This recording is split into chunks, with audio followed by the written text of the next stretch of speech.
Kahapon lang po, galing po kami ni na Secretary Hans Leo J. Cacdac at of course si Yusek Nikki sa Cebu to open our third na International OFW Lounge po ito para sa ating mga kababayan.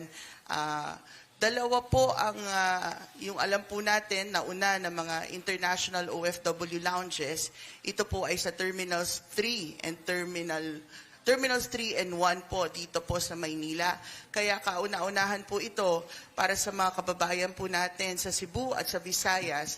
At napakaganda pong opportunity ito para ma-extend yung services po natin ng OWA, ng DMW, ng pamahalaan para sa ating mga kababayan.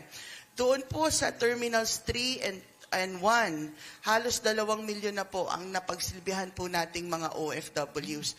At ganun din po, dito naman po sa Cebu, ay inaasahan po natin na marami-rami po tayong mga kababayan na OFW at yung kanilang mga pamilya na kasama po nila sa paglipad ay mapagsilbihan po natin. Meron po ditong mga katulad dito sa NAIA, meron po ditong pagkain, may refreshments. Nandun din po ang OWA e-card printing facility. At meron din po, of course, Wi-Fi, charging station. At ang importante po, ay dito po sa Mactan Cebu International Airport. Mula sa arrival, nandun po ang DMW Facilitation Desk.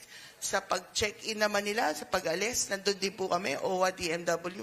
Pati sa loob po at pagpaalis nila, ay nandun pa rin pa kami to assist our dear OFW. So, patuloy lang po tayo sa naging commitment po na ating mahal na Pangulo ng SONA noong 2023 na siyang magbukas ng mga OFW lounges at facilitation centers at iba't iba pa pong facilities para sa ating mga kababayan.